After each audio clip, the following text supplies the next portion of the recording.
आजकल जमाना बहुत तेजी के साथ आगे बढ़ रहा है और बदल भी रहा है और कोई भी किसी से किसी भी तरह से कम नहीं है। कहने का मतलब ये हुआ कि अब वो जमाना चला गया जब भोले भाले और कम चालाक लोग अच्छे हुआ करते थे, क्योंकि आजकल लोगों को सिर्फ काम निकलवाने से मतलब है और किसी भी चीज से नहीं। ऐसे में अगर आपका दिमाग कम चलता है तो आप बहुत सारी चीजों में फेल हो सकते हैं और इसका दुख भी आपको बहुत होता होगा, क्योंकि कौन चाहता है कि वो दूसरों से किसी भी चीज में पीछे रह जाए। तो आज के इस वीडियो में आप जान पाओगे कि ऐसा क्या किया जाए जिससे कि आपका दिमाग तेजी से चलने लगे और आप भी चालाक बन जाए। So guys, just don't worry. आज मैं आपको इस वीडियो थ्रू जल्द से जल्द चालाक बनने के सभी तरीके बताऊंगी, जिसे जानकर आप समझ पाओगे कि चालाक बनने के लिए क्या क्या करना पड़ेगा और किस तरह से आप कुछ दिनों में बहुत ही चालाक इंसान बन सकते हैं। तो सबसे पहले ये जान लेते हैं कि चालाक इंसान कौन होता है। अगर आप सोच रहे हैं ज्यादा चालाक होने का मतलब है ज्यादा बुद्धि का होना, तो उसे इंटेलिजेंट कहा जाता है। चालाक मतलब जिस इंसान का दिमाग तेज चले और जो चीजों को जल्दी और समय पर समझे और अपना काम निकलवाने में समझदारी दिखाए। अब ये कैसे किया जाए इसके बारे में भी जान लेते हैं। उसके लिए आगे वीडियो में मैंने 6 पॉइंट्स बताए हैं, तो चलिए बात करते हैं उन पॉइंट्स की। पहला पॉइंट है, जरूरत से ज्यादा अच्छा होना आपके लिए अच्छा नहीं है। आचार्य चाणक्य ने भी कहा है कि ज्यादा अच्छा बनने से सिर्फ हमारा ही नुकसान होता है। आपको सारे समझौते करने पड़ते हैं क्योंकि आप अच्छे हैं, और कई बार लोग आपको भूल से जाते हैं, लेकिन जब काम पड़ता है तो आप ही याद आते हैं। तो जो लोग भोले भाले होते हैं और जिनका दिल कुछ ज्यादा ही अच्छा होता है, चालाक लोग उनका बहुत फायदा उठाते हैं। तो खुद को स्मार्ट और चालाक बनाने के लिए आपको अपने लाइफ में एक बैलेंस रखना होगा। दुनिया को, लोगों को उनके बिहेवियर को देखकर उनके जैसा बिहेव करना शुरू कर दीजिए, क्योंकि आपकी मासूमियत और भोलेपन को लोग आपकी कमजोरी समझ लेते हैं और इससे सिर्फ आपको ही परेशानी होगी।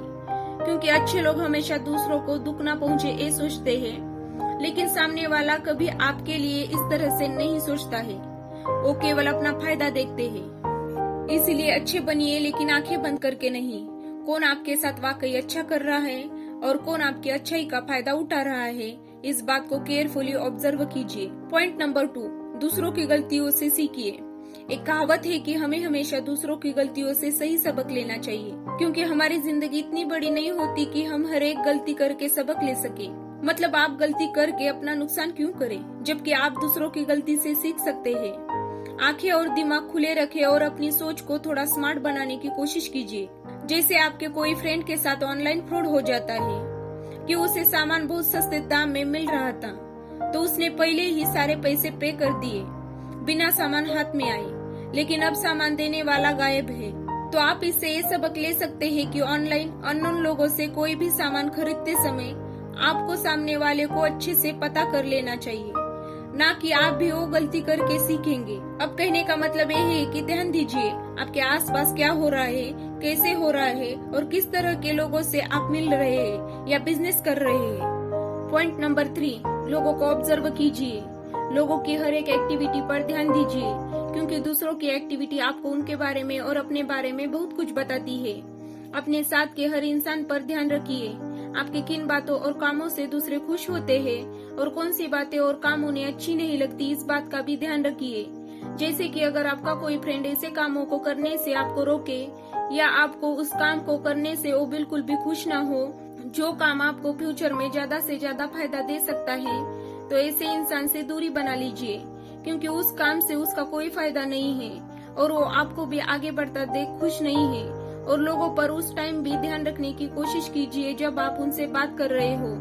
उनकी बॉडी लैंग्वेज को पढ़ने की कोशिश कीजिए। जो बातें वो आपसे कर रहे हैं, क्या वो सच बोल रहे हैं, क्योंकि एक चालाक इंसान उसके आसपास के लोगों के साथ दूसरी चीजों पर भी ध्यान बनाए रखता है। पॉइंट नंबर 4, खुद को अंडर एस्टिमेट कभी मत कीजिए। भोले भाले लोग कभी कभी खुद को कम आंकते हैं और इसकी वजह से उनका सेल्फ कॉन्फिडेंस काफी कम हो जाता है। और अगर आपका सेल्फ कॉन्फिडेंस लो रहेगा तो दूसरे भी आपको अंडर एस्टिमेट ही करेंगे। इसलिए खुद को कम समझने की आदत आप में भी है, तो इस आदत को तुरंत छोड़ दीजिए। और गाइज, एक बात हमेशा याद रखिए कि आपके अंदर कितना पोटेंशियल है, कितनी कैपेबिलिटी है, ये आप तभी जान पाओगे जब आप खुद को अच्छे से समझेंगे। खुद को कभी भी किसी से कम नहीं समझेंगे। आप वो हर काम कर सकते हैं जो आप करना चाहते हैं और आप खुद को प्रूव भी कर सकते हैं। और उसके लिए पहले आपको अपनी कमियों को दूर करना होगा। अपना कॉन्फिडेंस हाई और खुद पर भरोसा रखना होगा। दूसरों को सामने से मौका मत दीजिए कि वो आपकी कमियों के बारे में जान ले और बाद में आपको परेशान करे। और आप एक बात जितनी जल्दी समझ जाए उतना ही अच्छा है। तो अपने अंदर की असली ताकत को पहचानिए और आप क्या कर सकते हैं ये दुनिया को भी दिखाइए। पॉइंट नंबर 5, इमोशन को कंट्रोल कीजिए। आई थिंक ये इनोसेंट लोगों की सबसे बड़ी प्रॉब्लम है, उनका ज्यादा इमोशनल होना और अपने इमोशन पर कंट्रोल ना होना, क्योंकि ऐसे लोगों को आसानी से बेवकूफ बनाया जा सकता है। लोग कई बार इनको इमोशनल फूल बनाकर उनका फायदा उठाते हैं और उन्हें पता भी नहीं होता। जैसे लोग उनके सामने थोड़ा उदास और परेशान हो जाए तो बेझिझक उनकी हेल्प के लिए तैयार हो जाते हैं बिना सच्चाई को जाने। और इमोशनल में आकर लिए गए डिसीजन अक्सर ही गलत होते हैं, क्योंकि तब इंसान दिमाग से नहीं दिल से सोचता है। और जो लोग इनोसेंट होते हैं उनका दिल तो वैसे ही बहुत ज्यादा दयालु होता है, लेकिन कई बार उसका नतीजा अच्छा नहीं होता और ये बात उन्हें बहुत बुरी लगती है। सो इमोशनल होने में कोई बुराई नहीं है। आखिर हम इंसान हैं और इमोशन ही हमें यूनिक बनाते हैं। लेकिन जरूरत से ज्यादा कोई भी चीज नुकसान पहुंचाती है, फिर चाहे वो सीधा साधा बनना हो या ज्यादा इमोशनल होना। पॉइंट नंबर 6, जल्दबाजी में कोई भी डिसीजन मत लीजिए। एक स्मार्ट और चालाक इंसान अपना कोई भी डिसीजन हड़बड़ी में नहीं लेता। वो कोई भी डिसीजन अच्छे से सोच समझ कर लेता है। तो अगर आप स्मार्ट बनना चाहते हैं तो अपने मन में उस डिसीजन से जुड़ी सारी पॉसिबिलिटीज के बारे में सोच कर ले, तभी कंक्लूजन पर पहुंचे। क्योंकि ऐसा बहुत बार होता है जब हम किसी चीज में बहुत जल्दबाजी करते हैं तो उसके रिजल्ट अच्छे नहीं होते और हम सोचते हैं कि काश और थोड़ा बेटर सोच लिया होता। तो आप चीजों में जल्दबाजी करना छोड़ दे। डिसीजन सोच समझ कर लेने से गलतियां भी कम होती है, इसीलिए इसे सीखिए। हो सकता है स्टार्टिंग में आपको ये बहुत ही मुश्किल लगे, लेकिन धीरे धीरे आपको इसकी आदत पड़ जाएगी और आप इसे सीख जाएंगे। सो गाइज, ये कुछ पॉइंट्स है खुद को स्मार्ट और चालाक बनाने के लिए। गाइज, अच्छा होना, भोला भाला होना, उसमें कोई प्रॉब्लम नहीं है, लेकिन खुद को यूज होने देना और अपने लिए ना बोलना, इस तरह की अच्छाई सिर्फ आपका ही नुकसान करवाती है। तो चतुर और चालाक बनने के लिए बस थोड़ा सा खुद की हैबिट्स और सोचने समझने के तरीके में चेंज लाकर हम ऐसा कर सकते हैं। क्योंकि अगर लाइफ में ग्रो करना है तो आपको चालाक और समझदार बनना ही होगा। अगर मेरा ये वीडियो आपको अच्छा लगा हो तो वीडियो को कर दीजिए लाइक, शेयर और सब्सक्राइब।